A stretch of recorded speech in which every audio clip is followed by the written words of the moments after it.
Katie Clarke with the Wellington County Museum. She's here for everybody out there, for all you history buffs, and she's here to make history fun again.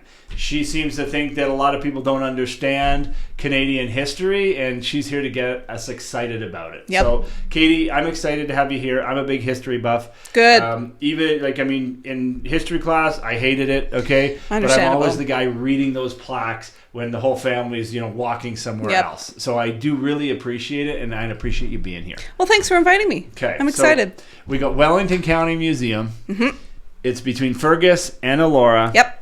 And technically a Boyne is what it's called. Really? Yes. And our address, it says Fergus, but historically it's called a Boyne. A-B-O-Y-N. Mm-hmm. E with an E at the end. Okay. Yep. And I mean, like I said, people are going for dinner. They're going to visit the gorge. They drive by that big old building and they wonder what the heck it is. Yes. So just tell us. So for everybody out there that's not from the area and that people are from the area, tell us what the Wellington County Museum is about. But first off, I want to dive into you a little bit. Sure. Where are you from? How did you get into this? Where's the passion come from? Oh, let's go. That's a big story. Yeah. I originally am from Owen Sound, so up north. The Sound. Yeah, the Sound. That little place up there. Okay, the place that everyone drives through to get to Sullivan Beach. Yeah. Or up to the park up there. Yeah. But originally I was from there, grew up there, and then I kind of fell into this profession. Yeah. When I was 18, I was like, I don't want to go to university yet. Yeah. I'm not old enough to become a student in university. So I took a leap year. Yeah. And I did a bunch of co-ops and trying to figure out what it is I wanted to do with my life. And my mom, actually, she was the one that suggested, well, why don't you do a co-op at the museum up in Owen Sound? It's called Grey Roots Museum and Archives, instead of doing the typical going to an elementary school. Yeah. And I kind of just fell in love with it. There was something so great and balanced about a museum because I loved teaching and talking with people and getting to know their stories and telling stories to them, but I didn't want to be in a classroom. Yeah. So this was a nice balance because you got to teach kids for about 2 hours and then they go away. Yeah. And then you get to talk to adults and seniors about more in-depth history or interesting things that they might want to bring to the table. Yeah. So from there, I just sort of consistently fell into the profession. So it's a strange story because it's not uncommon for museums. Almost every single person that I have ever worked with in a museum has fallen into this profession. They just sort of did a summer job one year, or they were interested in history and they were just like, I don't know what to do with this. So they fall into museums. It's addictive. It is. And specifically for my department, which is programming, or heritage presenter, or heritage interpreter. It depends on where you are. But what's your title? Technically, it's assistant museum programmer. Yeah. But I've also been a heritage presenter. I've also been a heritage interpreter. I've also been just a programmer. It's difficult to explain to a lot of people, but it's the front-facing part of a museum. Okay. So if you've ever been to a museum with a school program, or if you've ever done a tour, or if you've ever been to a big event at a museum, that's programming, that's interpretation, that's presenting. That's what I do. So you'll present and you'll answer answer any questions that people ask. Essentially, yeah. Okay. Yeah. And, there's always going to be holes. I think the most common thing that a presenter will say is, I don't know, but I'll figure that out for you. Yeah. But because there's a lot of like history, you can go down the rabbit hole in so many different places. Yes. And so many people, if they're interested in history, are passionate about a specific event or a specific time frame, right? So the knowledge base that you have to have, right? Not to toot your own horn, but has to be pretty extensive. It's pretty much. You kind of have to, again, be a jack of all trades and sort of have your fingers in lots of different pies. Yeah. For the most part, if you are a highly specifically trained human being, you can find a position that is for that specification. Yeah. So think of the ROM, the Royal Ontario Museum. There are people who work there and their entire job is just a very specific time period, yes, or a very specific type of textile or art or book. Yes. And that is what their profession is. If you are a presenter at the ROM, though, you kind of have to know everything that's going on at the museum. Yeah. You could potentially do a tour that is specific to a gallery, okay, or a rented or newly designed exhibit. Have you ever been called for anything like that? Yeah. At the ROM? Not at the ROM, but in other museums. Do you see yourself at the ROM? No. No? No. Oh.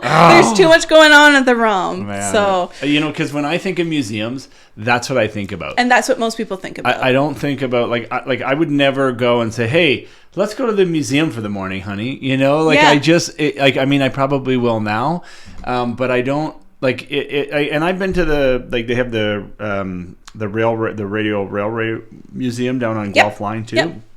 And you go there with the kids and they have the trains, which is kind of fun. It's very cute. But I always look at other museums where I'm like, I don't think I could bring kids, but yeah, you just don't think of that. Well, I had a tour earlier this week and I asked them, when you think of a museum, what's the first thing that comes to your mind? And they think old, dusty, sort of boring in a lot boring Again, I'm biased, but... Let me guess, they were 40 years old? Or...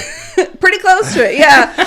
They were middle-aged to senior groups, and they were doing a behind-the-scenes sort of look at the museum. I could see seniors kind of liking that, though. Yes, and to be honest, a behind-the-scenes tour is what a lot of people are looking for now, because they want to understand... What do you mean? What's behind the scenes? Seeing how a museum works. So what is it that we actually do and a closed door outside of the exhibits that you visit?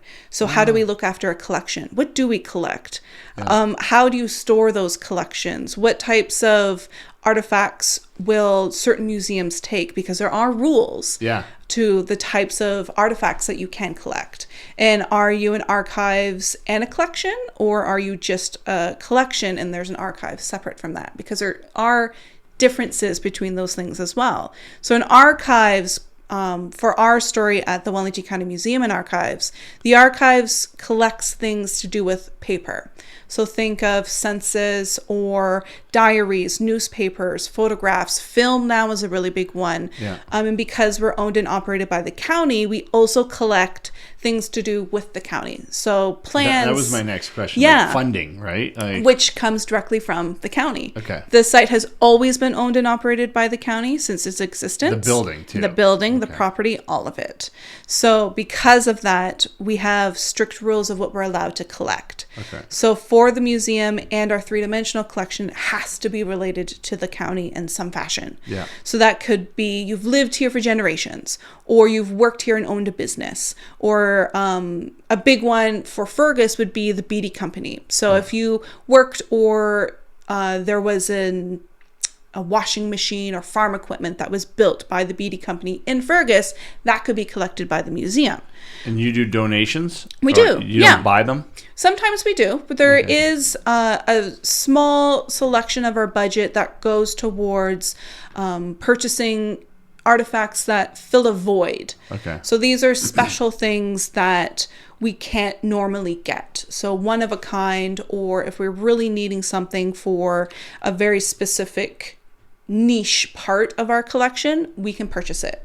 But it's not a willy-nilly budget line. You have to be very specific in your choices. Okay. But a good chunk of our donations come from just people in the area. So there are people that go up to their attic and they find all this stuff. Yeah. What are you going to do with it? Yeah. So they will go to us and they will say, hey, are you interested in this collection of hats that I found? $1 million. Oh, I would love that. If you have $1 million and you want to give it to us, I'll take it. But yeah, so we have a lot of stuff. So I guess with the museum itself, so it's just centered around Wellington County. Yeah. So Guelph, Erin, Fergus, Elora, all of that. Yeah. Rockwood, all the surrounding areas. Yes, a little less with Guelph. Yeah. Because they have their own collection now and they have their own archives, and it's the city of Guelph. Yeah. So they're sort of surrounded by the county, but they're not part of the county, not anymore. Okay. They used to be, Yeah. Until about 1879, I think it was, Yeah. and then they became the city of Guelph. So I guess okay. So that makes sense. So Wellington County. So it's more rural, right? Yes. Okay. And then for yourself, so Owen Sound. Okay. Then where? Laurier. Laurier. Yeah, okay. for a history degree. And then to Georgian College in Barrie for museum studies. Uh-huh. And there's very few options in Ontario for museum studies. Yeah. The big one's Fleming. Okay. And then you can also go to Algonquin, but I went to Georgian. Okay.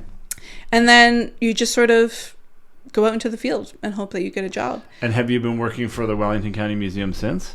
No. So I've jumped a couple different times. I stayed with the Grey Roots Museum and Archives in Owen Sound for many, many years. Yeah. Started there as a little baby 19-year-old. Yeah. And then worked as a student for pretty much the entire time that I was in school. Okay. And then I was lucky enough to get a heritage presenter job for Parks Canada. And I moved to Banff, of all places. Oh. I know. Why the hell are you here? I get claustrophobic in the mountains. Yeah? Yeah. I had to leave it like a couple times a month, get out into the valley. Okay. Yeah. So I was there for a little bit, worked at the Cave and Basin. Yeah. Shut them out. You should go there. It's Yeah. really cool. And then ended up coming back to Ontario and then eventually ending up at Wellington County in June of 2019. So just before the before pandemic. everything Wow. was closed So down. you've had up and down, up and Yeah, down. it's been a very strange experience. You know, a funny story. I used to ride a motorcycle quite a bit, and I remember going through Owen Sound one time, and there's a bar right down on the corner. I think it's an old hotel, Yep. and it's I think like I know which one you're right talking by about. the bridge. Yes. Dirty bar. Okay. Yep. And when I was there, the guy had these stained glass windows, kind of in the back corner. And I was like, oh, geez, that's kind of weird placement for them. Like, are they original to the building? No, they're from the Sleeman House in Guelph, the manor. way! Yeah, and then and that was this, like, it was really cool because I was like, really? He's like, yeah, he's tried to sell them to, you know, John Sleeman and family for years. He's like, but they wouldn't pay his price. But they were like original to the house, and I don't know how he got them or anything like Who that. knows? But it was really cool, you know. Yeah. Owen Sound So- also has some pretty strange histories. Yeah, I bet. I could only imagine. I know a few characters from there. Yeah. So with the Wellington County Museum, right? We're talking every like it's basically talking about from the beginning of the settlement, right? Does it have a year or? This is where our timeline gets a little complicated because the museum wasn't built for a museum. It was built in 1877 for $3,000. Did you write that on your hand? No, Okay. I tell this date all the time. Okay. Built in 1877 as the House of Industry and Refuge, or a poor house. Poor house. Yes. Yeah. So if you were unhoused or physically could not work or an unwed mother, then you could be sponsored to come and live inside the So poor house. women and children. And the vast majority would have been seniors, Really? interestingly enough. So that's why it was built originally. Yeah, it was built as a poor house. There were so many people in the county. Like that's a poor house. That's like. It's a poor house. Yeah. So many people, when they come in and they say, and I tell them, oh, this historically was a poor house, they're like, but what is that? Yeah. And it is kind of Like difficult. now it would be like assisted living facility. Kind of, yeah. Right?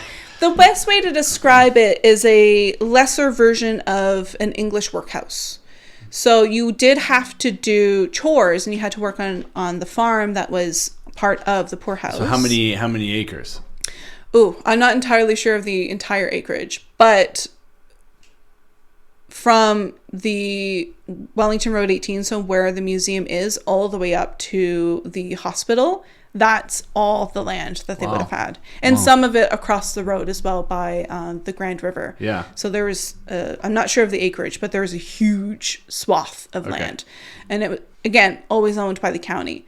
But there was a huge need for assistance for people who could not work or were unhoused or whatever it may be. Wow. And at first, the county gave money to families in the county to sponsor someone who was in need. And they would get things like food and water and firewood, clothes, that type of thing. But they didn't oversee this system. Like the county council didn't oversee it. Yeah. So you could pocket that money very easily. Okay. So instead, we got inspiration. So those donations would go directly to a family? They would go to someone who was in need. Okay. So it could be a family, it could be an individual, could be an aunt with a couple kids. It could be really anyone in need, essentially. But with it not working the way that the county wanted it to, we got inspiration from Waterloo Region, because Waterloo Region had a poor house at the time. And so we decided to build our own here in the county, but we kind of took the bad things that happened in Waterloo in terms of the amount of beds that they planned for. So Waterloo planned for about 40 inmates to live in their walls, and they had always about 60. So we built our poor house to have about 60 inmates. Yeah. And we always had between like 80 to around 100 inmates living at any given time. So we were always overcrowded. It's interesting they say inmates. I'm glad you caught that. All right. Did it freak you out a little bit? Yeah, it's creepy. Yeah. Well, if you think about it, for my sake, I use the word inmate because the museum has had so many different faces. Yeah. So it was a poorhouse from 1877 to 1946. Okay. During that time slot, there's no long-term care homes, but there's asylums and jail cells and all those sort of facilities, and they use the word inmate. So that's what would be used at the time. It's interesting. I mean, to me, I would never think back 1877 that you would have a facility. Like, I guess it goes back to the whole culture of Canadians, right? Mm-hmm. Where we're like, this social support for people that in need. Yes. And I would never, like, to me, I'm like, shit, that's really like that culture is really old. Like, I would have thought it would be more of a modern day thing, but it's actually, right from the start. It's always existed because there's always been people who have been in need. Yeah. But I do always remind people and folks that come to the museum, the idea of having a poorhouse was really great. Like, the want to help people is a very good thing. But look at the building. Where is it standing? It's on the top of a hill. It's very grandiose. Yeah. It's also away from everyone in every town and community because no one wanted a poorhouse beside them. Yeah. And it's very look at me because it is on the top of a hill and it is very grandiose. Yeah. So there is, that partnership of we want to help people in need, but also look at what the county's doing. Look at how we're helping these people. And we don't want it in our backyard. Yeah. Because it's still very much out in the, like, mm-hmm. I mean, you get building that it's close to it now, mm-hmm. but it's just starting over the last, 10 years, right? But I look at that too as a poorhouse. Like, I look at, like I could only imagine how it was run. Okay. Mm-hmm. I could only imagine some of the things that's happened in there. Mm-hmm. But the shame too that people would have by going there, and then it's kind of like, it's not hidden, in a gully with trees around it. It's like wide open. Everyone knows. Yes, everybody knows, and they would look poorly on you. They do. Yeah. Right? I have had people come to the poorhouse and they go on a tour with me and they say, oh yeah, I remember my grandmother or my uncle saying, do not put me in the poorhouse. Yes. Even though it wasn't a poorhouse at the time, the stigma is still attached to that building and people still see it as a poorhouse even to this day. Yeah. Because that's just how people viewed it. And it was a place no one wanted to go because it was a last resort. You had zero money. You had nothing. Yeah. And there was nowhere else for you to go. Where do you go? You have to go to the poorhouse. So when you go to the poorhouse, do you like commit yourself? Like you have to be in by a certain time. You have to get up at a certain time. You mentioned chores.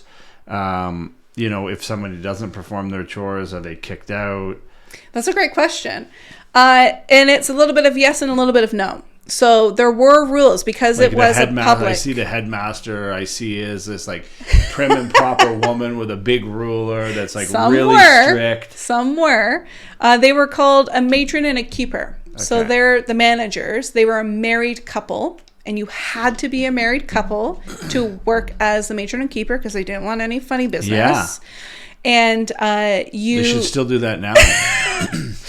Well, maybe they will. Who knows? But it what's interesting is you had to be a Wellington County resident, and you couldn't just show up and say, "Hey, I need help." Yeah. You had to be, quote unquote, the deserving poor.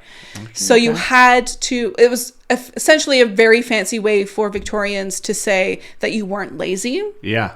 You had a legitimate reason why you couldn't work. Because that even building that with that money at the time, if it's coming from taxes, yeah. Right? People would be like, well, what are we doing this for all these poor people? Get off your ass and work, right? Yeah, yeah. So there was a lot of stigma attached to the poor house and a lot of rules. Yeah. So you had to be sponsored by someone important in the community. Okay. It could be something as simple as you were in the hospital and you've been sick. Yeah. And the hospital needs the bed. Yeah. So the doctor admits you into the poor house for a couple months. Yeah.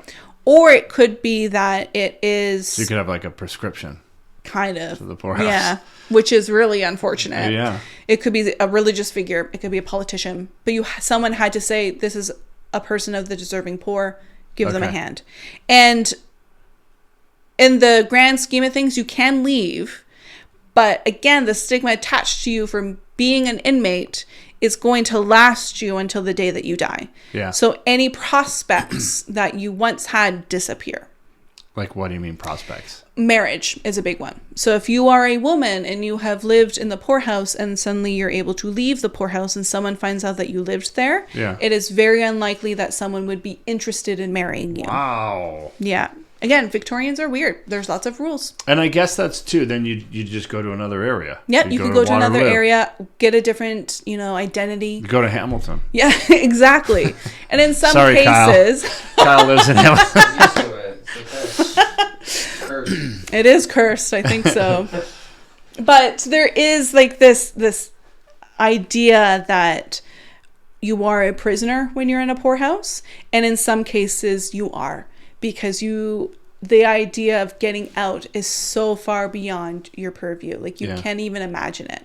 We do have some stories of gentlemen specifically. They would leave in the spring and they would get seasonal work, seeding and harvesting, and then they would come back and live in the poorhouse. Yeah. Not very common, but it did happen.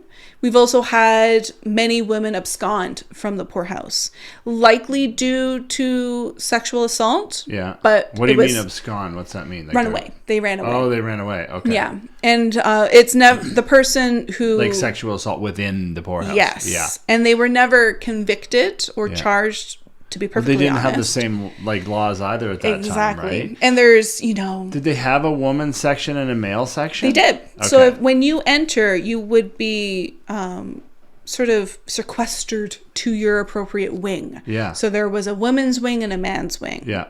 And each wing had its own staircase that would go up and down the entirety of the building. Yeah. So you had your own dining room, a day room, which is essentially a place where you could read or play cards, and then the dormitories that were on the top floor. So you were separated from other people and with your own gender. And if you came with your spouse, it did not mean you get to stay with your spouse. Yeah. If you were lucky, maybe you would be able to get a family room. Yeah. But more often than not, you would be separated from your spouse. Okay. So somebody goes in there, they get food, they get shelter. Yep. They have to be sponsored. They have to be from the county. Yeah. Right. And they have to do chores. Can they leave and go to work and come home and stuff like that? Like no. They had to stay Again, there. this is a last resort. You have no money. You have no job. Wow. So if they had a job, they couldn't be there. No. So it doesn't really give them any leeway for moving up or transition, right? No. That's why no one wanted to go there, because they were terrified of going there. Because if they go there, then that's it. You're stuck. Yeah. Like we have a story of a poor girl named Julia. She comes to the poorhouse with her mother who's What's pregnant. What's her last name? Oh, God. There's always got to be a Julia question. Julia. Okay, go. I haven't watched that movie in years. It's a good one. But I can't remember her last name. Okay. I'm going to have... Again, I don't know. I'm going to have to look it up. Oh, okay. Tell me about Julia. Julia comes to the poorhouse with her mother. She's pregnant at the time. Year? This is during the Parker era, so this is probably around 1880s-ish. Mm-hmm. Parkers are the matron and the keeper at the time. Okay. Very controversial couple. Okay. So they come to the... I think it was the Parkers. Anyway, Julia comes to the poorhouse. Her mother's pregnant. She comes with Julia and her two brothers. Yeah. And at that point, this actually would have been the 1890s, because at that point, they didn't want children to live in poorhouses. Okay. Legislature has been changed, and anyone who's in a poorhouse is morally deficient in some way. Okay. So they don't want children to grow up in that. So if you come with children, you can stay with your kids for a couple days maybe, and then they're almost immediately adopted out as a domestic hand or a farm hand. Very rarely into a family. So Julia's mom, she arrives. Brothers are adopted as farm hands. Both of them do okay from what we understand. Again, there's no oversight, so we don't check in with these kids once they leave. But as far as we are aware, both of the boys, they fight in the First World War. One of them does pass away in service. Julia, she's adopted out as a domestic hand multiple times, and she is always brought back to the poorhouse. And in our records, it says that there's something just not right with Julia. So her mother was in the poorhouse. Her mother was in the poorhouse, gave birth in the poorhouse. They go out as hands to work, but they live at these houses. Yes, and the mother would eventually leave. I'm not entirely sure when in the story she leaves, but she does leave the poorhouse. And Julia is brought back so many times that she is a child when she arrives. She grows up in the poorhouse, lives in the poorhouse with her grandmother at one point, and dies in the poorhouse. She never leaves. She is always there. Her entire life is in those walls. Wow. Yeah, which is so sad. There's got to be so many other stories, right? Like, there is. You talk about like assaults and all sorts of stuff. Mm-hmm. Oh God. And I don't want to say that everything's bad. No. I always explain that the poorhouse is emotional whiplash. Yeah. There's very high highs and extremely low lows. Yes. And there's nothing really in the middle. Yeah. But your experience was determined by who was the matron and the keeper.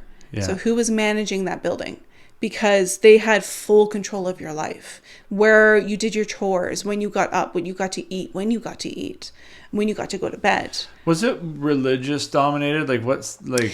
For a certain degree, yes. Yeah. Because the matron and keeper, they would have brought their own religion into the walls. Yeah. I'm not sure if the county had rules about it. I'm sure that they did, but there's nothing that I've read in our records to suggest one way or the other.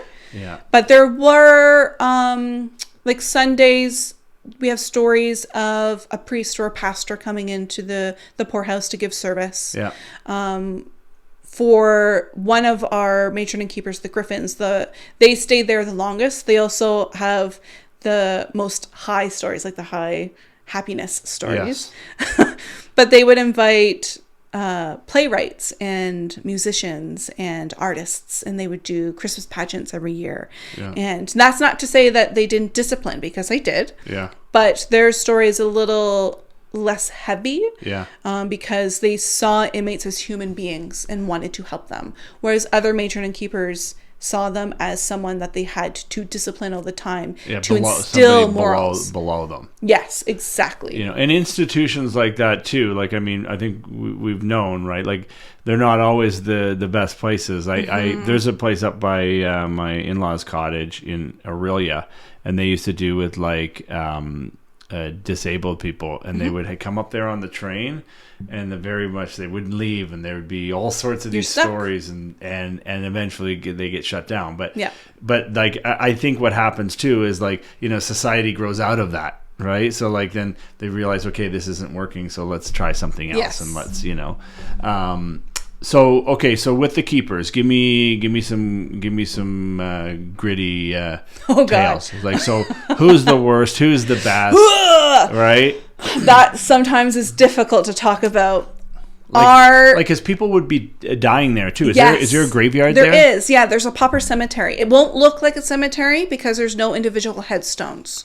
The marker... No markings? Just like... There is markings now, but they're not for individuals. Okay. So when someone died, there's 271 people buried on our property. That you know of? That's on our records. Okay.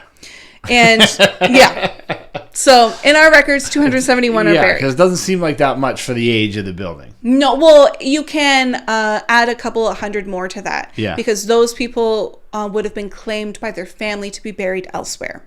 Oh, okay. So sometimes your family can't take you in and they take you to the poorhouse. Yeah. But when you die, they can claim you and then bury you in Bellwood or Elora or Erin or wherever. Okay. But 271 of those people did not have family, were not claimed, and are buried on our property. Yeah. And they're buried in a pauper's cemetery. So what that means is... Pauper? Pauper. So P-A-U-P-E-R. Pauper, okay. Pauper. So that's someone who didn't have any money, can't pay to be buried. Okay. So they, you are taken in by the county, the state, and they will bury you instead. So they take on that financial obligation. So in this story, if you died on our property and were not claimed, you were buried in a very simple pine coffin, not a casket, so not the rectangle, but like the very typical like Dracula style. Yeah. And you were buried in our property, and you would get a individual marker that was either a wooden cross, or later on down the road it would have been a metal rod. Okay. And that's it. And because the poorhouse, it transitioned from a poorhouse to a long-term care home called the House of the Aged in 1946. And by that point, we no longer buried people on our property. Okay. So from 1946 to the early 1970s, we're a long-term care home. There's no one buried on our property. Everyone else has to be claimed and taken somewhere else if they do pass away in our walls. And because of that, we don't really have the staff to look after the cemetery anymore. So when we turned into a museum in 1975, suddenly we have this pauper cemetery. We don't really have the staff to look after it. It sort of falls apart a little bit, and nature's gonna nature. So the wooden crosses, they fell over and rotted, and the iron or metal rods, they would have fallen over and got buried. But we can't really do much about that. We're not entirely sure where people are buried individually. But I'm not sure of the year, but many years ago, we were able to get a budget to essentially clean up the space. Yeah. So if you go there now... Is there like a stone wall around it? Or? Not a stone wall, but there's a memorial at the end of the cemetery, and what I like to call decade stones. So from 1877 to 1892, so many people have buried, like 81 people buried. And there will be about a half dozen of these stones in the cemetery. And that gives you a general idea of where people are. So we had a conservator who is a scientist, essentially. Yeah. They're the people in a museum that clean artifacts and make sure that they're well looked after.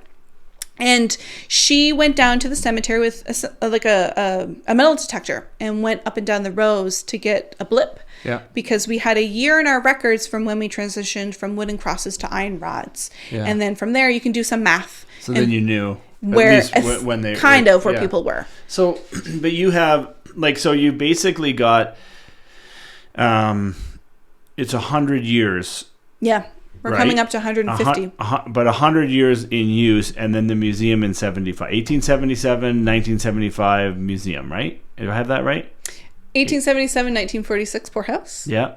1946 to about 1972-ish. It is the House of the Aged, long-term care home. Then our doors are locked and we're boarded up. Yeah. And reopened in 1975 as a Wellington County Museum. Yeah. And then the archives are added after that. Oh, okay. So lots of change. It's interesting they would just go in 75 to a museum as opposed to not. That's a fascinating story in itself. It's because of the Women's Institute. The Women's Institutes that exist in Wellington County. And also there in Elora, there was a museum and an archive sort of that was making a collection. The Women's Institute, they also had a bunch of stuff, and they wanted to do something with it, so they went to county council and said, we have all this stuff, do you want it? And they said, oh, well, that would be nice. And then it was suggested to us, oh, maybe we should make a museum. That building over there is really cool. Why don't you turn that into a museum? So it was because of local community groups that the museum even exists, which is fascinating in itself. Like the county eventually opened it, but it was because of community groups and the community of Wellington County that it actually exists. So then, so with the headmasters that were there, what did you call them? Matron and keeper. The matron and keeper. How many total over the 100 year or over the 75 years? 3, 4, 5. 5 matron and keepers, and then superintendents when we were the House of the Aged. So what are the best stories on those guys? Who's the worst? The Parkers. The Parkers were the worst? Yeah, the Parkers are the most controversial. Why? Never convicted, but how many years were they there?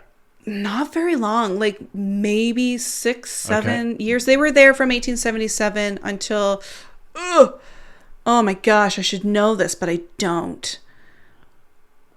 Well, they weren't there. They were there for less than a decade. Less than a decade. Okay, makes sense. And they were fired. They were asked to leave their position because there were rumors in Center Wellington, well, Nickel Township at the time, that Mr. Parker was abusing the girls that were there. Like, so the 3 major women that absconded or ran away from the poorhouse was during the Parker era. Okay. So they were asked to leave. There are stories of them. There was a building behind the poorhouse that is now a parking lot. And there was a room in there that was called a jail cell. There was chains there. Almost every single matron and keeper used this space. Yeah. But the Parkers would oftentimes use it. They would chain up people in there, beat them in there if necessary. Holy. Mind you, I should say that I do suspect that there was a need or an expectation that a firm hand would instill morals or,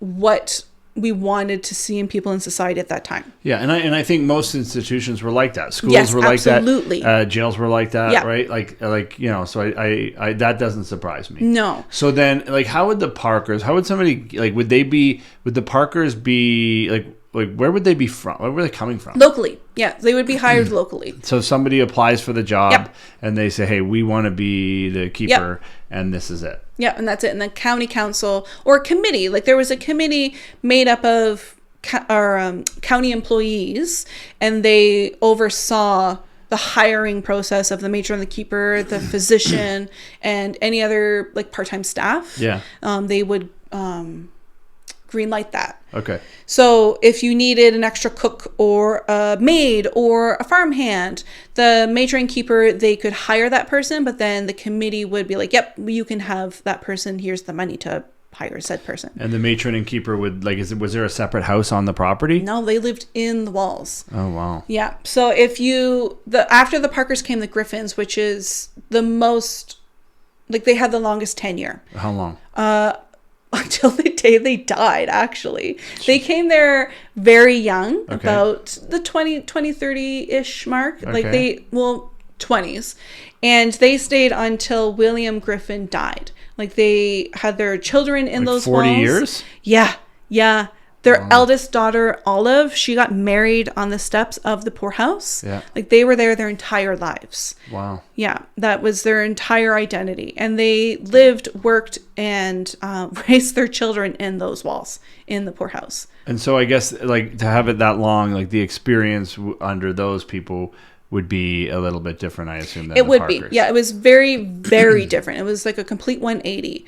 After the Parkers, there was an interim superintendent, essentially, because I think the county were like, oh God, we have this horrible reputation now. Look at what happened with our first matron and keeper. What are we going to do? Were they were the first? They weren't the first. The Parkers were the first. Oh, they were. Yeah. They were the first and the worst. Yeah. Yes. Okay. So after all of, the meetings happened probably amongst the committee of what are we going to do and how are we going to fix this reputation? Yeah. The Griffins are hired.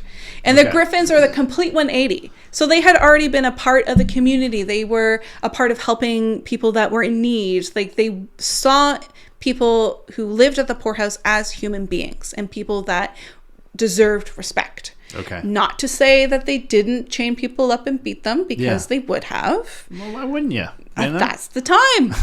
That's what you kind of expected. That's right. Yeah. But they, as far as we are aware, there was no sexual abuse or any extreme abuse that may have been seen underneath other matron keepers. Like considered at that time. Yeah, and we have other matron keepers who would open people's mail and read people's letters and all that kind of stuff. But the Griffins tended to not do that type of thing. It's very much a master-slave kind of thing. A little bit, yeah, because the matron keeper, they did have full control over your lives when you lived in the poorhouse. Yeah. So, especially the matron, because she's the day-to-day. So she did all of the work of assigning people jobs, making sure people got fed, all of that stuff. We have a bell tower on the poorhouse as well. So the moment you hear that bell tower, it rules your life. Yeah. When to get up, when to eat, when to get to your chores, when to help on the farm, work on the lime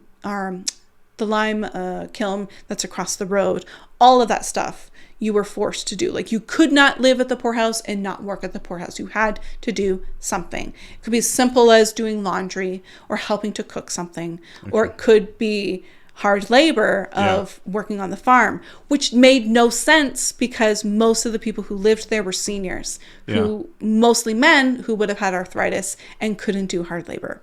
So the idea was that it was supposed to be self-sustaining. Never was. So, okay, so then it's a nice old building, okay? Gorgeous. We've had a lot of people die in that building. Unfortunately. Who's there? Who's creeping around? What?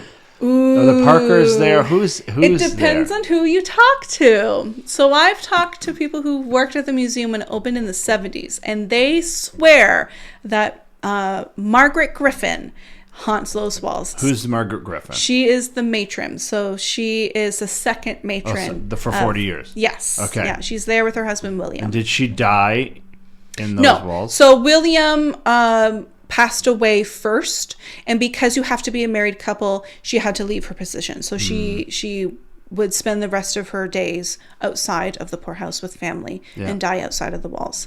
I don't think William passed away in the walls either. He may have died at Guelph General, but I'm not 100% sure on that. But people swear that she is still working as a matron in those walls.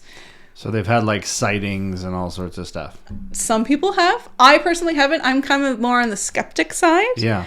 But I have colleagues who have experienced things. I'm like, that's kind of weird. But Like it could be what? because of this. Like what? My favorite story is 2 years ago, I hired a colleague named Mike. And we do paranormal investigations for groups all the time. You do? I do. What do you mean? People give us a call and say, hey, we come heard you're haunted. Can we come and do a paranormal investigation for a couple hours?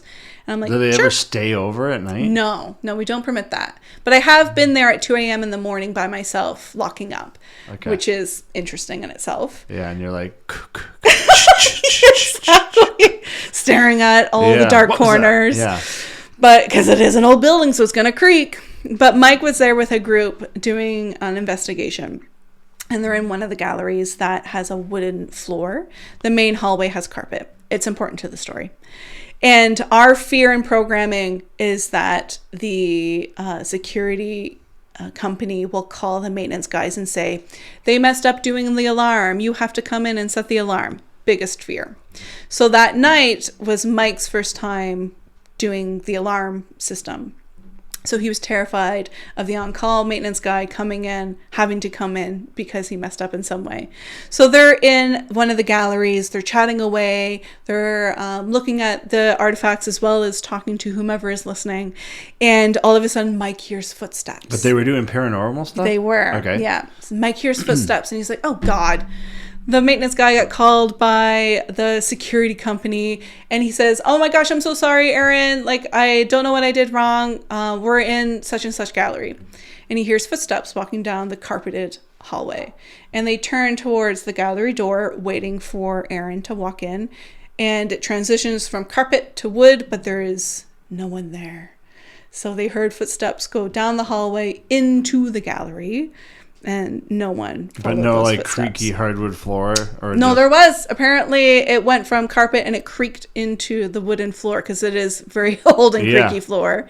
But there was no one that was down that hallway. Holy. Oh, that's cool. Yeah. That's really so cool we have a couple stuff. of those types So of stories. there's a few, right? Because over the years, there'd be, you know, maybe children or old people or whatever, Yep. right? Yeah. And the thing is that whenever I talk to people about, because it's the most common question we get. Yeah. Are you haunted?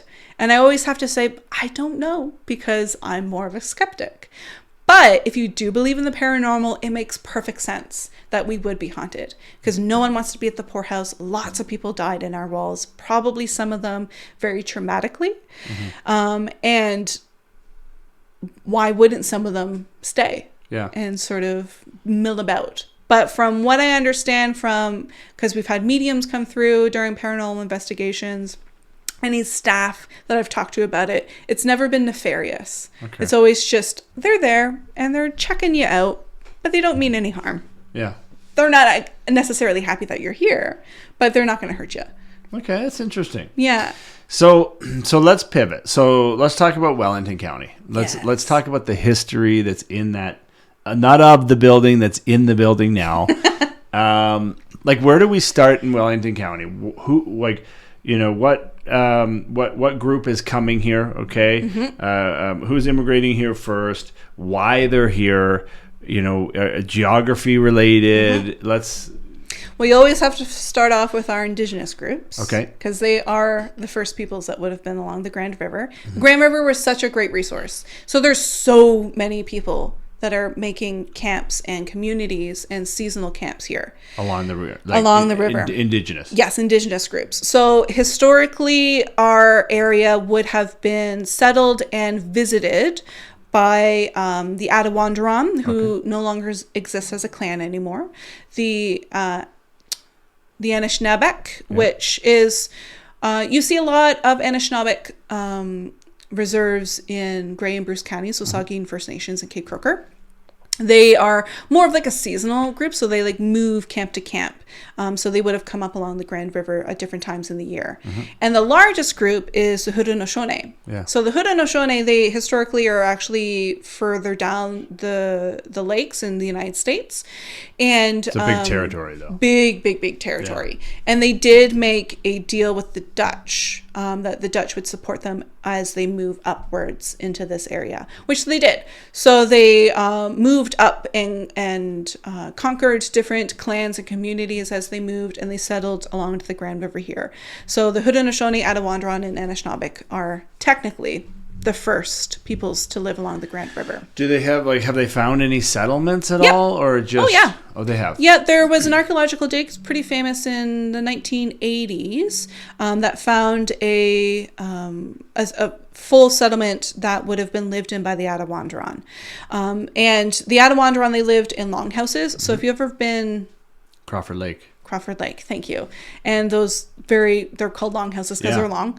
They lived in longhouses. So the Anishinabek, they lived in wigwams, which is sort of like a dome or teepee shape, but it's made out of bark rather than animal hide. And those are temporary structures. Yeah. And then the Attawandaron and Haudenosaunee, they would have lived along the river in longhouses in communities, so in permanent communities. So they would they would have had permanent communities, not just seasonal hunting. And they would have had certain areas seasonally that they would have gone to hunt. Men would have left the communities and to go hunt at different times in the year. Yeah. But they did have a permanent residence to come back to. Okay. But even today, like Haudenosaunee, Anishinabek, they still live along the Grand River. They still have communities up in this area. The Attawandaron is the only group by the English, they were called the neutrals, and they were called the neutrals because they didn't want to participate in any type of conflict. And because of that, they were assimilated to a certain degree into other clans as wars were happening around them. But even the name Attawandaron isn't the name they would have called themselves. We don't have their actual name. The name Attawandaron was given to them by other indigenous clans, and I believe the direct translation is the people over there. Okay. So the other people. Yeah. So they would have, like, because even our neighbor farmer Tim, his son finds arrowheads. Yep. Like, they have an old riverbed that's dried up there, Yep. and he thinks it was an old hunting ground for sure. because there's like arrowheads and all sorts of like Yep. bones and things like that. That makes sense. Finding projectile points Yeah. is very common. For sure, this is a really great area for resources. Yeah. So I'm not surprised Okay. that your neighbor is finding them. So then when the European settlers come in, right? So like what years or what happens? If we're talking Europe, it can start as early as 1820. Okay. So our Is there area any before? ish, like there's people before, but they're not from Europe. So Okay. escaped slaves are settling in this area long before any European ever sets foot in Wellington Like County. what year? As So early Europe 1820. Yeah. And then as early as 1820. So they would have come like 10-ish years likely before that, maybe even before that itself. A lot of men and families may have settled here after the Revolutionary War in the United States. so escaped slaves or just Escaped slaves, freed men and women, they would have tried to find a place to settle that was sort of away from everyone else.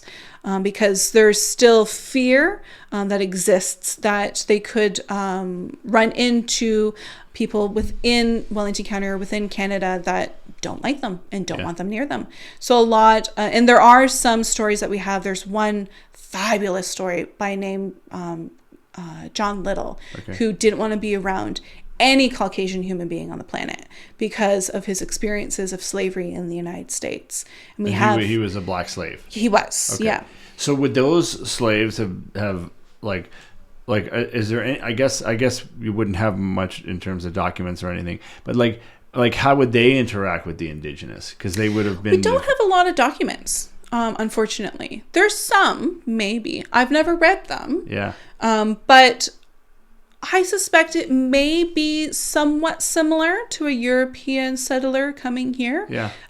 In that it was very limited. Yeah. And if there was a relationship, it was difficult because you have language barriers, culture barriers. You also have this stranger coming into your home and you're like, what are you doing here? Yeah. This is my land. Yeah. So it's a difficult relationship to have. Not every relationship would have been a bad one, and not every relationship would have been like sunshine and rainbows. They would have traded with each other, likely, because indigenous peoples in this area, they have a lot more understanding of what grows where, what type of medicines grow in this area, where are good hunting grounds. Yeah. So there may have been those types of relationships, but I have no documentation to prove them. Yeah. Okay. So then with John, or what was his name? John Little. John Little and Richard Pierpoint are my two favorite people to talk about when it comes to black settlers in Wellington County. So touching, because there's a lot of people that don't really know about No, this. They don't. And it is very sad because these stories are amazing. Like, they're true strength stories. Like, people of huge strength, both mentally and physically, to be able to do the stuff that they did. So for our story, I should mention that Wellington County was part of an area that included parts of Waterloo and what is now Grey and Bruce County. Okay. And it was called the Queen's Bush, which is a very unfortunate thing to say in front of a room of 17-year-olds. Yeah. It's great. It's still long. I know. Right. But the Queen's Bush was an area owned by the Crown, and it was classified as unsettled by European standards. Mm-hmm. So many people who were escaping slavery ended up in the Queen's Bush, which would have been this area. For Richard Pierpoint, this guy, his story is so unique and so different from other stories that are related to slavery because we have his full story. He's a very unique person in that we have his history of being in Africa and living in Bondu and being stolen, put on a slave ship, being sold in the coast of the United States. And then his experiences because he fought in the Revolutionary War to gain his freedom. He fought in the War of 1812 so that the United States didn't take part of what was then Upper Canada. Yeah. So his story is so unique. Like, this man, he grew up in Bondu, which is in West Africa. He also lived in a community that celebrated both Islamic faith and teachings. In West Africa? In West Africa. So he would have learned and gone to school and been educated as early as 13 years old. But he also had a mixture of Islam faith and teachings with traditional faith and teachings in there as well. So he would have learned how to hunt properly when he was very young, how to look after his community, how to become not necessarily a soldier, but a warrior, and looked after his family and his community. So he, as far as we know, 16 years old, he goes on a hunting trip of some sort. He gets stolen away. He gets captured by black slavers who were common in West Africa because a European can't go inland because they will die. Yeah. So there were partnerships with slavers in West Africa. They steal people in inland of Africa. Bring them to the coast. Exactly. Take them to the coast. There is the option that if you are lucky enough and your family gets to you before you get on a slave ship, you could potentially be purchased back. Okay. That does not happen for Richard. Richard gets put on a slave ship, which is terrifying for everyone involved. There is rumor amongst various communities and nations in Africa at the time, because there's hundreds and hundreds of people being put on these ships to go to the New World. Why do they need so many people over there? Yeah. So there's fears of you're being sold for your meat, you're being sold for labor, you're being sold for other means that are your worst imagination can think of. He gets put on a ship. He gets over to the Americas. He's sold to a plantation owner with the last name Pierpoint, which becomes his name. So we don't know Richard's real name, his birth name. He was given the name Pierpoint because that's who purchased him, and he was given the Christian name Richard because everyone was expected to have a Christian name. Yeah. So we lose him for quite a few years because he is a slave on a plantation. He pops up randomly during the Revolutionary War. Likely he ran away. And he joined the British Army because the Crown promised anyone freedom who fought for them against the United States. Yeah. So many people would eventually run away or try to run away to join the Redcoats so that they could gain their freedom. He joins a group that practices guerrilla warfare. So they jump in and attack people and go back into the bush. Yeah. And they jump in, attack people, go back into the bush. All along the Niagara area, so the Niagara on the Lake area. Yeah. And after the Revolutionary War, he is awarded about 50 acres or 50 to 100 acres of land along the Niagara area coast. So he's able to settle there. He has his freedom. He ends up living there for many, many years. And then the War of 1812 breaks out. And he's like, oh God, what if the United States gets this area? Because he's directly in the line of fire from the land that the president wants. Yeah. So he goes up to the Crown and says, hey, I have experience. Mind you, he's 66 at this point. I have experience with fighting guerrilla warfare because of the Revolutionary War.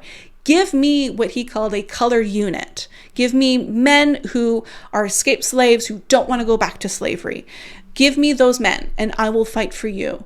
And the Crown went, nah, no thanks. But how about we give you a white man to lead this colored corps and you can fight for us? And he's like, okay, fine. So they fight during the War of 1812, exactly the same style as the Revolutionary War along the Niagara. Yeah.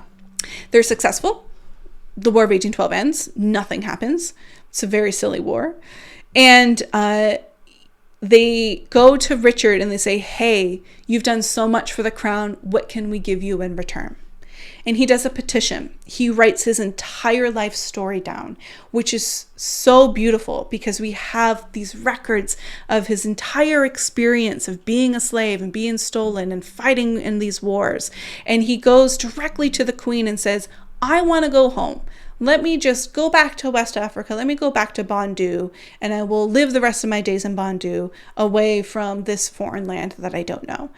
And he is told, no, it's too expensive. We're not sending you home. Instead, how about more land? So he's given a random piece of land up here in Wellington County, the Queen's Bush. Mm-hmm. So how big would that, like? About 50 to 100 acres. Okay. And he's given this land, again, he is very old at this point. Like, he's almost in his 80s at this time. So what is he gonna do? There's nothing here. There's no house to live in. Like, he's literally just given a plot of land with nothing in it. Yeah. So he has to clear that land. Well, he can't do that as an 80-year-old man. So he builds a community called the Pierpoint Settlement, which is where John Black's school in Fergus is now. Yeah. And this settlement is the largest settlement that I'm aware of that was in the community. And he gets help from everyone else that lives in the Pierpoint Settlement. As far as we know, he never marries and he never has children. But he does, quote unquote, adopt a young man because his role in the community, Pierpoint's role in the community, was, I can't remember the specific name, but he was a storyteller. So he would collect stories and repeat those stories and educate people and tell them about his experiences. And the community, in turn, would help him to survive in this area. So he'd split his time between the Queen's Bush and Niagara. So he still had the land in Niagara. He still had some of the land in Niagara. He sells pretty much all of it at one point and then sort of visits every now and again. But this young man that he teaches and he gives this knowledge to of how to settle and his experiences and all the things that he's done over these decades and decades of his experience. He gives all of that to this young man. And then when he dies, he has a living will. And because he has no family, everything he owns, everything that he's built, any money that he's gotten, was given to that gentleman that he, quote unquote, adopts. Okay. And we have no idea where he is buried, which is so frustrating. Pierpoint or the Pierpoint. I have no idea. He could be buried in Niagara. He could be buried here. We don't know for sure. Lots of people claim Niagara. Lots of people claim here, but we're not 100% sure. So what happened to the settlement then? It disappeared. It's gone. There's nothing remains from that settlement. But like, how come there isn't how come if you had a settlement there of black slaves, how come there wouldn't be a larger black population in Center Wellington? That's a great question. And it's a difficult one to answer. Because it's like would they be forced out or? Yes, some of them would have been. It's so frustrating and it's so disappointing because that land technically was owned by the Crown at that point. And when they wanted Europeans to settle there, the Crown divvies it up. And they offer it first to the people that already are settled there. So that could be freedmen and women or escaped slaves. And says, you give us this amount of money, you can keep the land as you've had it for generations. Most of those families can't afford this. But what about Pierpoint's land? Pierpoint's land, by this point, he is gone. Okay. The person that inherited the land. As far as I'm aware, he did not stay in that area. Okay. So he would have left. But whether he left because he couldn't afford it or was forced out or chose to leave, I'm not entirely sure. Know. But for the people in the Pierpoint settlement, as far as I'm aware, most of them would have been bought out. So that means their land was going to be offered to Europeans unless they could pay a certain amount of money to the Crown. Yeah. And they don't got that money. So where are they going to go? So they get kicked out. That's one option. Another option is at the point in the story of just like history for black slaves or freedmen and women at that time in the United States, you could live in the northern United States and be fine. There was laws that you couldn't be recaptured for a very long time. 1850 changes that. So in 1850, they pass a law in the United States that allows bounty hunters to go to the northern United States, recapture or steal anyone that they wanted, and sell them back to plantation owners in the southern United States. So all of a sudden... But they could come up to Canada? They can't come up to Canada. It's a different nation. Okay. But these bounty hunters, they can go to the northern states and steal people once more. Yeah. So a place that used to be safe and secure for all of these men and women and children suddenly becomes a big question mark. What are we going to do? So tons of them end up coming to the Upper Canada or the Queen's Bush. Yeah. So a lot of them end up in Grey County from my neck of the woods. Some of them end up in Wellington County. But when when the law changes in the United States, some of them do choose, a good majority of them choose to go back to the United States and not stay in Canada. It's cold as hell up here. That's why. It's so cold. Yeah. So, like, it kind of depends on the situation. But a good chunk of them would have been bought out by the Crown because they cannot afford to purchase that land that they have lived on.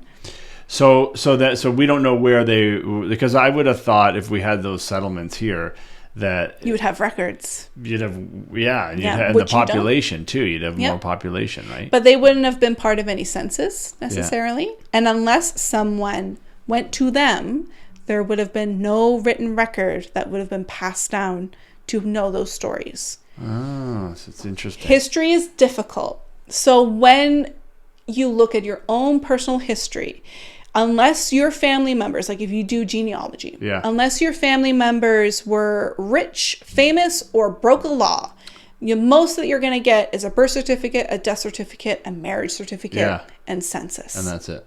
And maybe if you purchase property. So then from there you had then the European settlement comes in. Yes, which is kind of the typical story that you would expect. Okay. Tons of Scottish, a good portion of Irish, and English. That tends to be the main amount of people that would have lived here.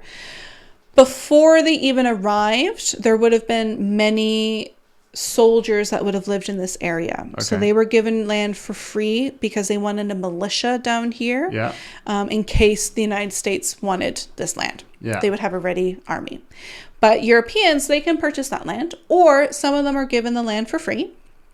If they can, build a dwelling, clear a third of the trees that are on the plot, build a road, they can keep that land for free and own the deed, which is very exciting for pretty much every single European settler that comes to the Queen's Bush, that comes to Wellington County, because all of them, 99.9% of them, are people who did not own land in Scotland or Ireland or England. Yeah. So they generally rented it. Mm-hmm. For the Irish story, a good portion of people who ended up in Erin, who ended up in Grey County, that was because of the potato famine. Yeah. But Erin,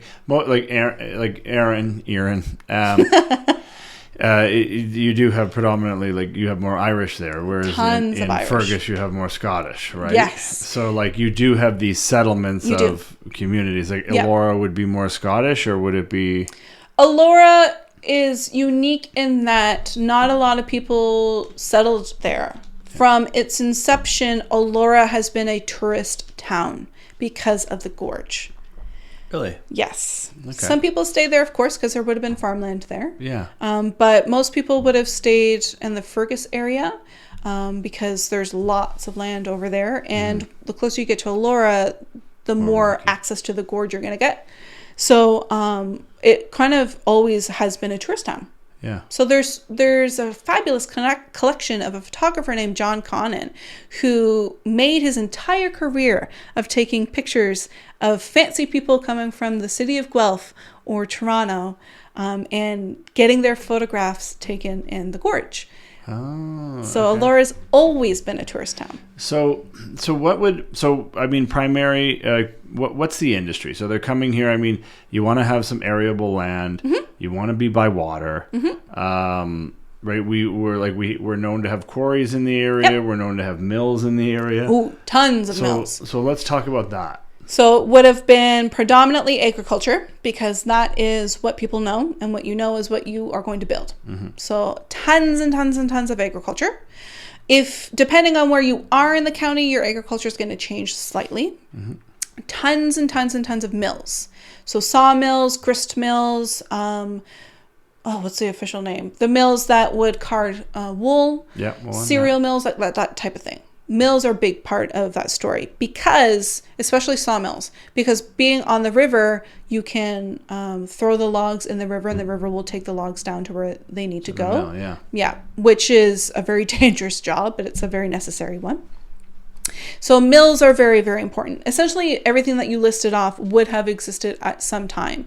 The quarries would have taken much longer because we have to figure out where that stuff is Yeah. before we can actually start the quarries.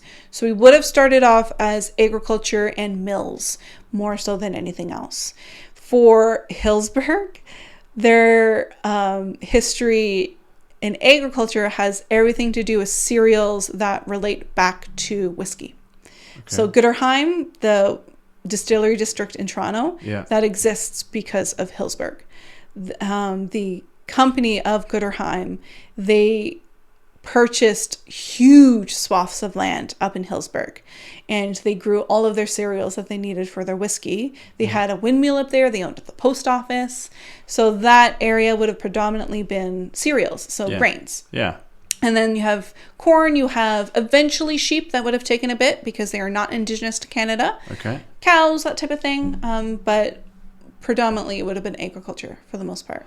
And then, so then they would have gone, and the mills themselves, like you have, mills in Fergus, mills in Elora. Everywhere.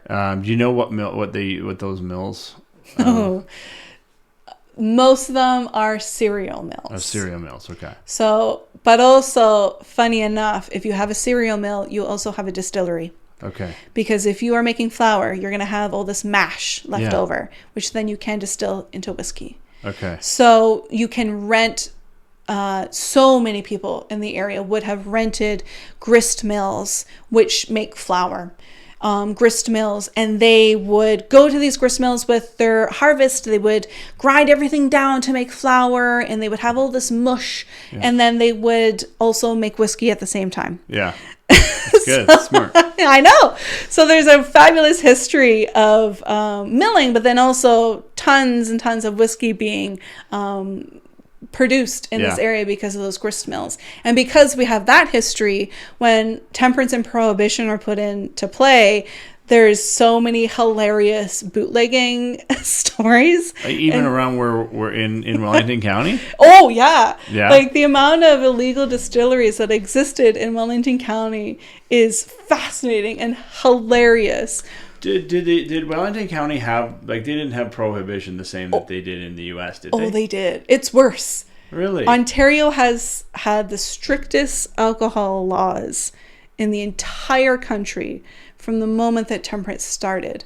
Well, temperance and prohibition are two different things. Okay, so dive into that. Temperance is a dislike of alcohol, but they want to regulate it. So it exists, but it's very regulated. Okay. Prohibition is you despise alcohol and want it gone. Yeah. You want it to disappear from existence. Laws related to that, right? Yes. Yeah. Okay. So in Canada, in the mid 1800s, I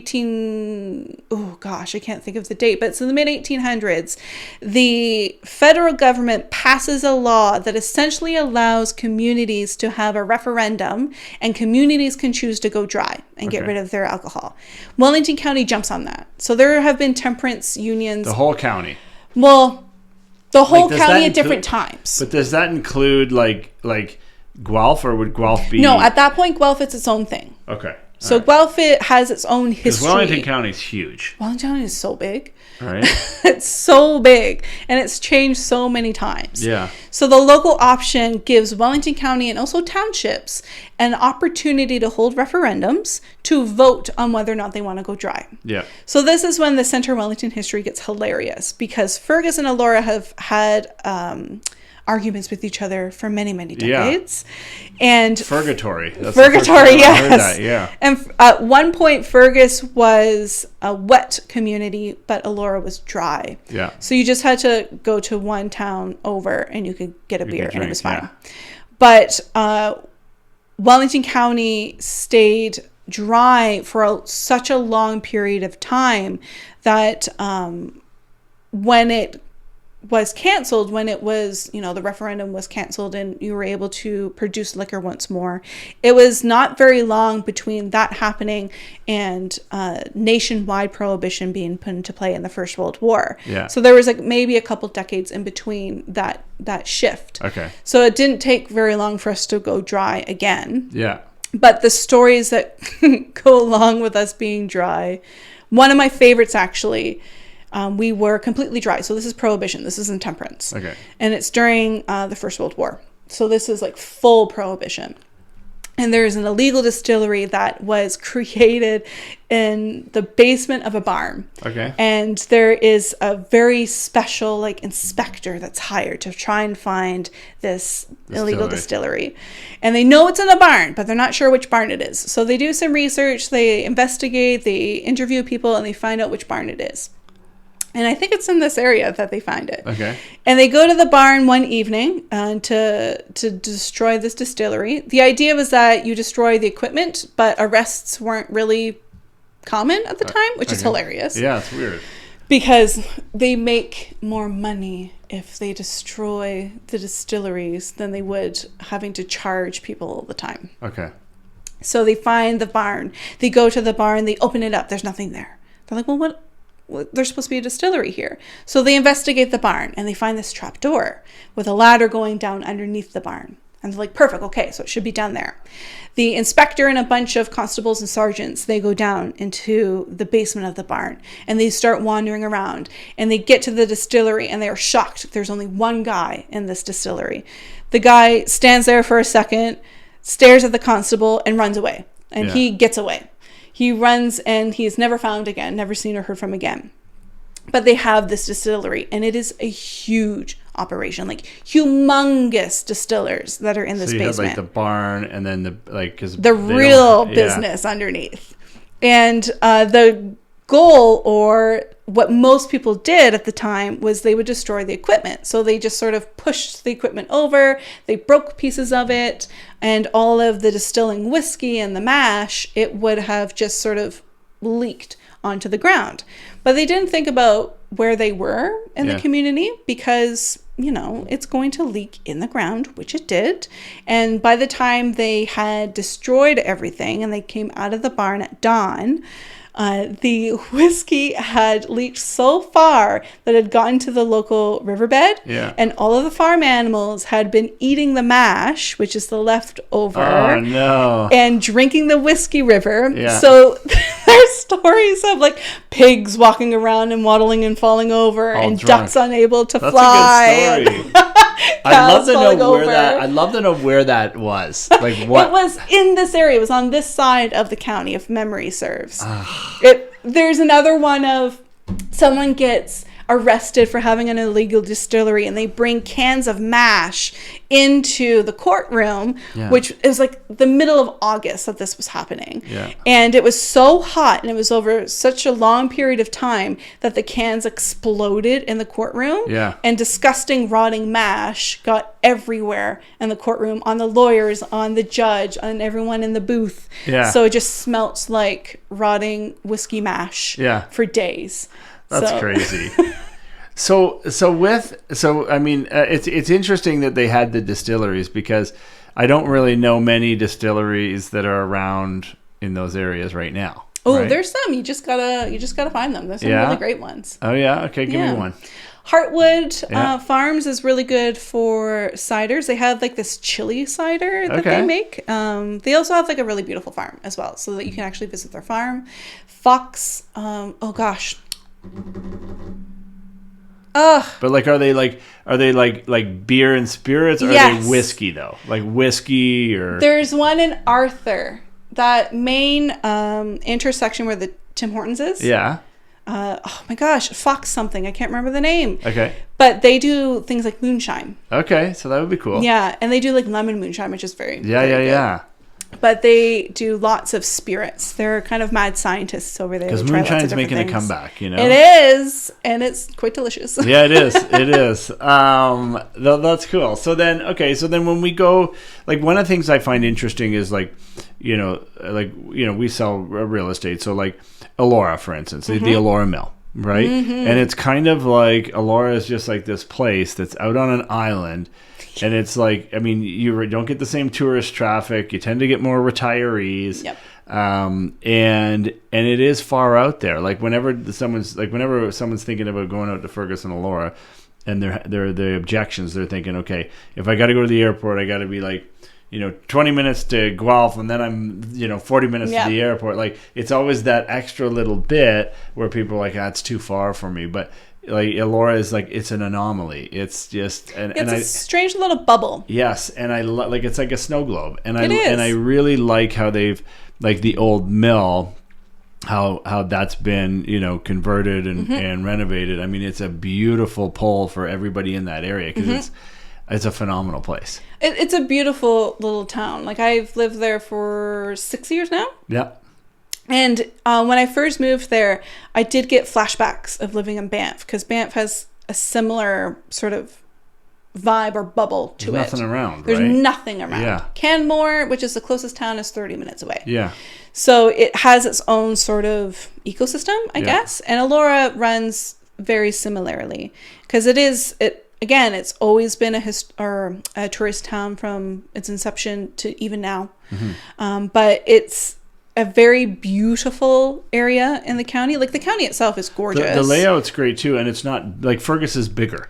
Fergus is a little bit bigger, Right? yeah. Yeah, it grew much bigger. I think a lot of locals in Elora have a want to keep the town smaller, and to keep that feel of a small town, and sort of that very specific type of aesthetic that you would expect for a cute little small town. They do a good job. They do a good job, and some businesses do attempt to fill in those spots, like the Elora Distillery, which, again, very beautiful spot. They make really great vodka if you want a good, nice vodka.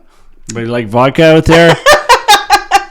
It's so good. Yeah, like I thought this was a history episode. It is, but also, like many moons ago, I did a series called County Cocktails. Yeah. So I was able to visit lots of different distilleries. That would be cool. Yeah. That would be really cool. It's very interesting. There's lots in the area. But the gentleman who owns that space, he loved Elora so much that the building that the distillery is in, it looks like it should be a heritage building, but it's not. They just built it to fit the aesthetic and to fit the feel of this heritage town, because he loved it so much. That's so awesome. You have a lot of very passionate locals in Fergus and Elora of what their town means to them. Just think of the Highland Games in Fergus. It's such a big deal for everyone in the community, and like the week leading up to it, Fergus just really bears its heart and bears its tartan, I guess you should say, of its love for its community. Because that's been going, like, do you know how long that's been going on for, the Highland Games? They just celebrated,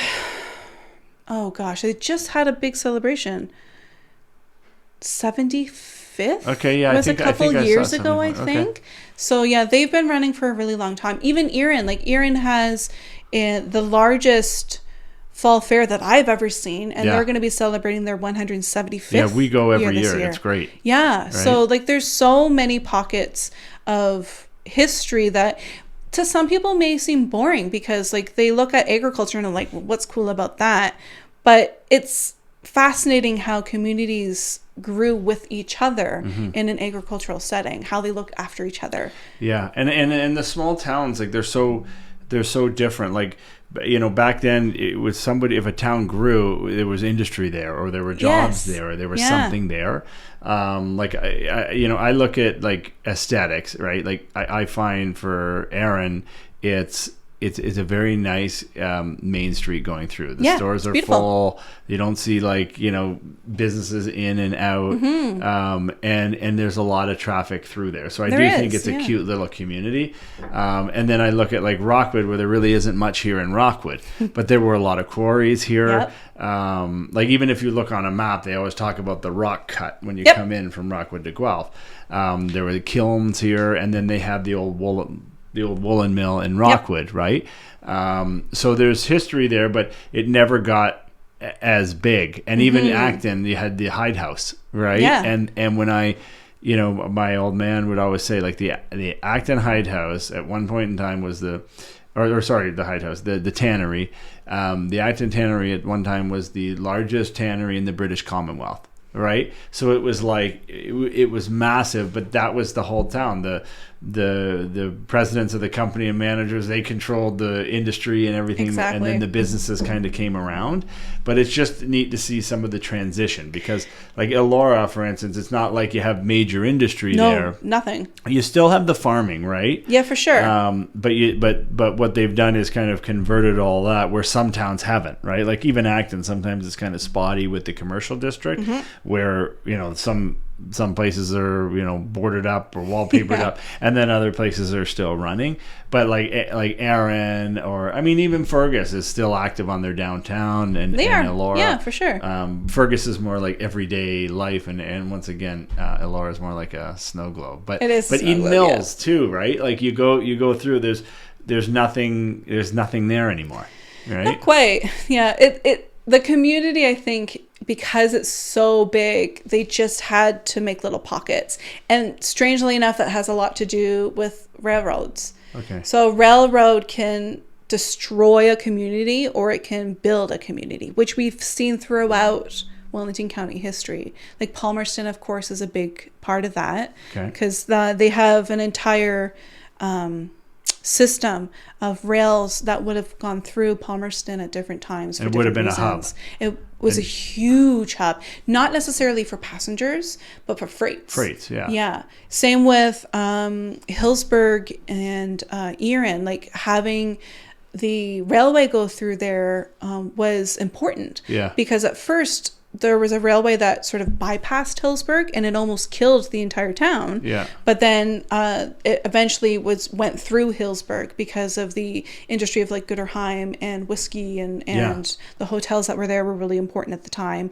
Lots of business people met there for agricultural means. Yeah. So like railroads built Wellington County in a lot of ways, or destroyed Wellington County. And now they're walking trails. I know. Now there are no trains. So I always kind of wonder, like I always think in my head sometimes, and I always like business aspect, but like I'm like, why don't we try to recruit companies to come back to some of these small towns? Because a lot of them are like Rockwood is a bedroom community. It's just it's a community. It's not there's not very many people that live and work in. Yes, right? exactly. Right, unless you sell real estate or you have a pizza store or something, right? Like, so I always find that like it's super interesting, and I'm thinking, geez, how do you get back to that?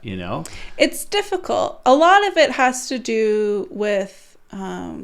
I'm going to plug another one of our departments in the county, but economic development. Yeah. So that department, they do a lot of different stuff. Yeah. But one of the things that they try to do is to attract different businesses to local communities. So they work with townships a lot of the time, and they work with local businesses to sort of figure out what it is that they need to support them, and to sort of bring more life into smaller communities that want more business or need more business. So now it has a lot to do with just active departments and sort of what makes your community appealing to a business or to someone who would want to create a chain or a local, or even live here, right? like aesthetics. I've talked to them a few times just about aesthetics in some of these communities. Because it can be difficult sometimes. But. So what about how are we doing for time? We're at an hour and 30 minutes. Holy crap. Okay, so no, because I still want to go. What about like prominent names, prominent figures? We talked about crime. Yes. Give me some crime. Give you give you some crime, you Yeah. say. Oh my gosh. It depends on how far you want to go. Like okay, so like what about bank robbers, serial killers? I don't know. I'll give you a few. Okay. Because even names too, coming from like a lot of the names too come they come from Europe. Yeah. Some of the British, you have like royalty that's coming down here, and that did happen. Like that, right? Funny enough, when Prince Philip, I want to say. I may have gotten that wrong, but one of the royals was doing their world tour, and they stopped off. They always stop off at Guelph, but they end up doing like little day trips in different communities in Wellington County. And there was a woman in Fergus who, till the day that she died, was convinced and told everyone that she had married Prince Philip. And he had promised that when he went back to England, that he was going to send a letter to get her to come to England and live with him in England. Really? Do we have a marriage certificate about this? No. But she was convinced that she married Prince Philip. So Okay. good for her. Yeah. I'm not entirely sure. But in terms of like crime in Wellington County, it is an interesting story to delve into because the county's humongous. Yeah. So not every community would have had a dedicated constable. There were lots of times that Allura and Fergus and Mapleton and Minto and Mount Forest had zero police force, and it was totally dictated by the community. Yeah. So we have stories of communities banding together because someone has committed a crime of some sort and taking justice into their own hands. So there is a lot of, what's the word I'm looking for? Vigilantism? Yeah. That would have existed at different times. For actual crime that exists in Wellington County that had police participate, my favorite is Hillsburg. Okay. Hillsburg has the Royal Bank that is in the middle of nowhere. Yeah. But it was a very important bank for Hillsburg, and it was robbed 3 different times on varying successful rates. Yeah. My favorite is in 1945. Okay. So in 1945, you have the Royal Bank. It's on street level. Yeah. But there was an apartment above it, and the manager would actually live in that apartment above the bank. And the manager at the time, his name was Cecile, and he and his wife lived in this apartment. And in 1945, there were 3 gentlemen that wanted to rob the bank. They had no experience. They didn't know what the heck they were doing. But they assumed they could go to Cecile and he would give them access. So they went to the apartment. They knocked on the door. He answers the door. And there is, by his testimony, an older gentleman and 2 young guys. Okay. And the older gentleman has a gun. Doesn't know if it's loaded. Yeah. But they point this gun at Cecile and say, hey, open the bank. We're going to rob you. And Cecile has to be like, I can't do that. I don't have access. And they're like, of course you have access. You're the manager. Open the bank. And they have this argument in the hallway of his apartment saying, you need to open this bank. I'm going to rob you. And Cecile being like, I physically cannot open this bank. Yeah. Because the security was that he didn't even have a code to get into the vault. Yeah. It was another employee that did not live on site, and then a second half of a code that stayed in the bank at all times. Yeah. So he's trying to convince these guys, I cannot physically open this bank, while a gun is pointed at his face. Yeah. Eventually, he takes them into the bank. They go to the vault, and he shows them, this is half of the bank code to get into this vault. Another employee who is not here has the other half. I don't know what that half is. He's essentially scolding these 3 guys that I can't open this bank. You cannot rob this bank. So the guys get so frustrated because apparently this went over like an hour of them arguing. And eventually they get so frustrated that they take Cecile back to his apartment. They tie him and his wife up in the bathroom and rob them of $25 only. Yeah. And they run away. They should have gotten to where the other employee was. You know, like wouldn't you have thought like maybe we could use Cecile to get to that other guy so we can rob the bank? No, I think they were just too frustrated. And they pulled the phone that was in the apartment out of the wall so he couldn't call 911. Yeah. So eventually Cecile gets out of his bounds and he goes down to the bank and calls OPP, and they come over to get his statement. He gives a statement talking about, there's this older guy, he has a gun, he has 2 younger guys with him. I'm not sure what direction they went, but they stole $25 from me. So the OPP sets up roadblocks to try and find these guys. They find an abandoned car that's pointing towards Toronto. Yeah. And so they set up, again, roadblocks leading down the highway towards Toronto, and they call the Toronto police and say, hey, there's these bank robbers heading your way. Yeah. You may want to keep an eye on things. So the Toronto police also get involved. They are never caught. They never find out who these people were. They never get arrested. They never get charged. Never get convicted. Nothing happens to them.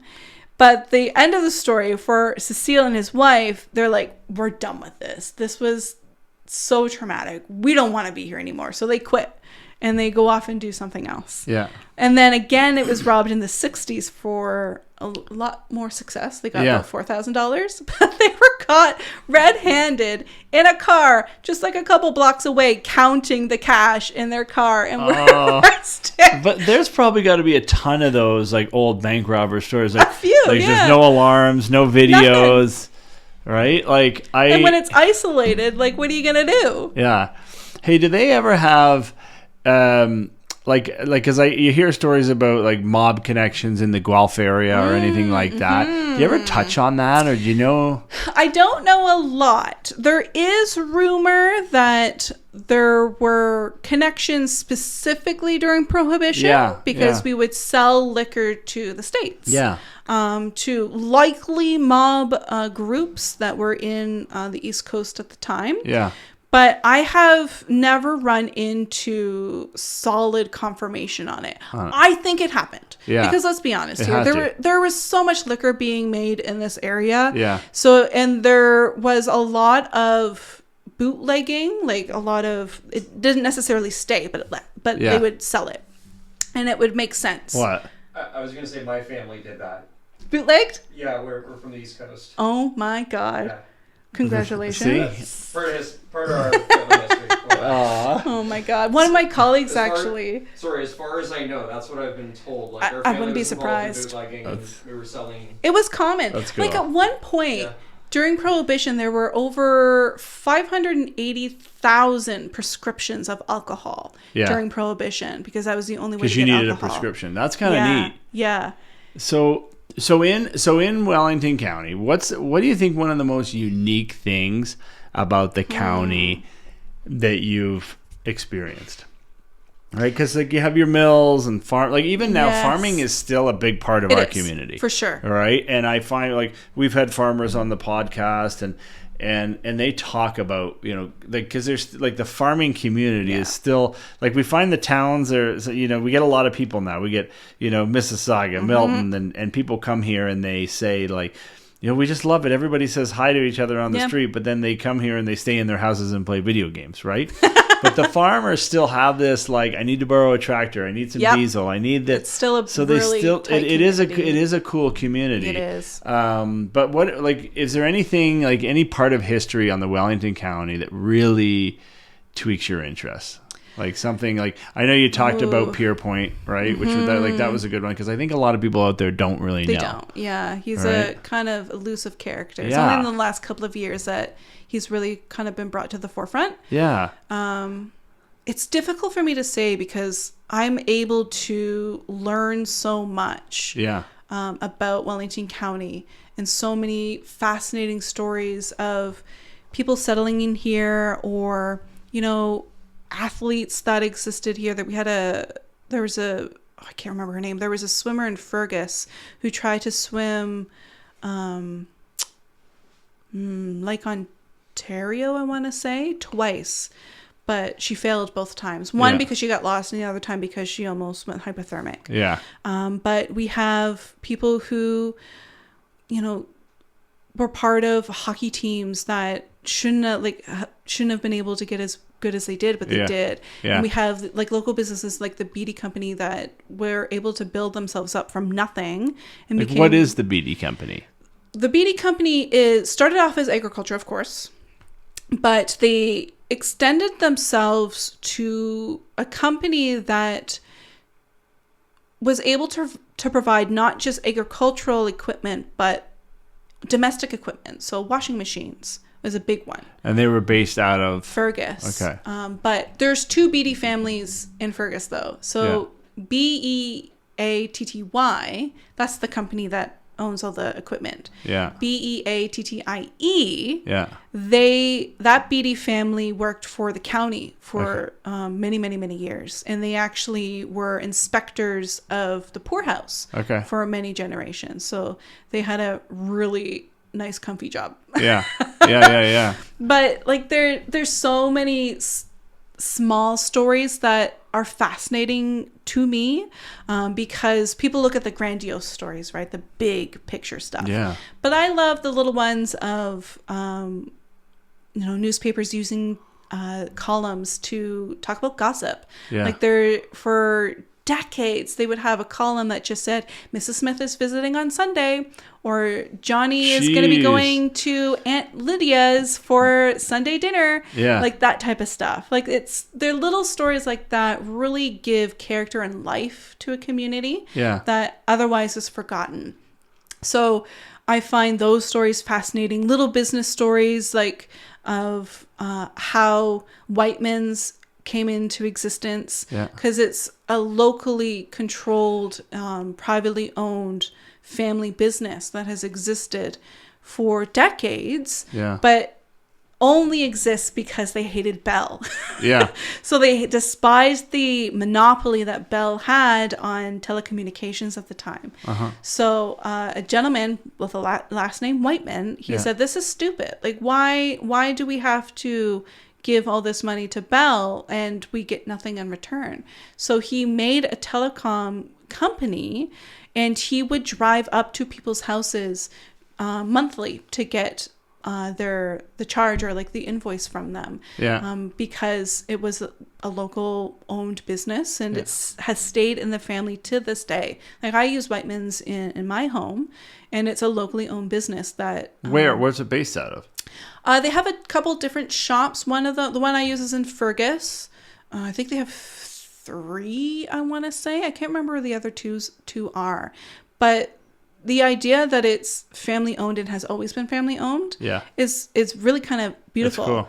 Yeah, it's really cool. I think we should support those a little more. Like, absolutely. When I first started selling real estate, my mom took me up to Arthur to Sussman's, and they have this. I don't think it's not open anymore. I don't think, is it, or I don't know. And it's in Arthur, and it's a suit store, and it's been a suit store for years and years and forever. And that's where we went. But like I always found it kind of odd that we went up there and got like 3 suits when you could have just gone to Guelph. I know. But I think it's kind of the experience. Like, the kid comes of age and they go to this place and you get your suit, and now all of a sudden, And I find that it's a personal experience, right? So like you get to have a conversation with this person and learn their history, and they help you out a little bit more. Because you are local, so they want you to have a good experience. And it's not just about, money or the best price. Quality comes along with that too, right? Yeah. And creating those relationships is important, because that's how you stay in business. Yeah. So there's lots of those little stories out there. So where do you see the museum going? Like what would you like to see? Obviously you'd like to see more traffic in that museum, right? For sure. Always. Right? Always, yeah. So if anybody's out there that's listening to this and they're curious about any county stories or anything like that, they can come in there and specifically talk to you. Oh, for sure. Yeah, I've done that lots of times. Like some people come to do research about their own family history. Yeah. Some people buy a century home and they want to know about their house. Yeah. So they visit the archives for that type of stuff. Sometimes people show up and they have this thing with them and they're like, I don't know what this is. What is it? Do you want it? Which I wouldn't suggest you do. Yeah. Because there are rules in a process that you have to go through if you do want to donate things. And there's other people who just sort of show up and they're like, what the heck is this place? Like, what is this building? Yeah. I drive by it every day and I never come into it. I've never gone in. Yeah. Which I love. I love that so much. I love when a local comes in and be like, I've driven past this building for 20 years and I've never stepped foot in it. And today is the day that I've stepped foot. And then you get to just tell them all this fascinating stuff about their history because they've lived there for generations. So the thing that's beautiful about our museum is that it's not just the museum experience of learning about county history and learning about the Poor House and the people that lived and worked in it, but the property itself is so vast you can essentially spend a day there. Like We have our barn that's existed from 1877 because Yeah. we were a farm. The barn's there, so people like visiting the barn. The playground's there, so you can, and it's open 24/7, open to the public, so you can just hang out Yeah. and picnic, and the kids can play there. Like, we are surrounded by trails. Like, the Cataract Trail is connected to our trails. Yeah. So you can go along the cataract and then take a break at the museum. Like, there's a way to get into the gorge from our site as well. So there's stuff literally everywhere Yeah. that you could be doing. The cemetery itself, you could spend a good half hour down there That's because cool. it's beautiful. So what would you like to see with that museum? Like, Oh, like gosh. That's a like for big the question. next 50 years or the next 100 years? Like, what would you like to see? Well, we are coming up on 150. Okay. 2027 is a really big anniversary for us. So we got lots of secret plans in the works Yeah? for 2027. Like what? Which I can't tell you about. You gotta come. Okay. But my hope is that the love that the county councilors have for the museum continues until the end of time. We're so lucky in that committee and council loves our museum, and they have a lot of pride in the museum. Like, even people who work there, like myself, I have a lot of pride in the museum and what we do. So having that support continue is something that I'm always going to strive for. And I want people to get a better understanding of their own personal history and get a lot of love for that Canadian story, because it is a very Canadian story.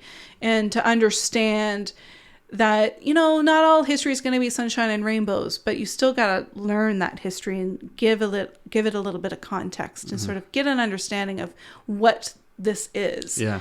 Because it is a sad story to tell, but the poorhouse story is such a important and unique part of our history that we don't talk about in Canada. Yeah. Like, the poorhouse is the only remaining poorhouse in the entire country. Every other poorhouse has been torn down. So we were designated as a National Historic Site by the federal government years and years and years ago. And in that way, I doubt that the museum will ever close its doors. Yeah.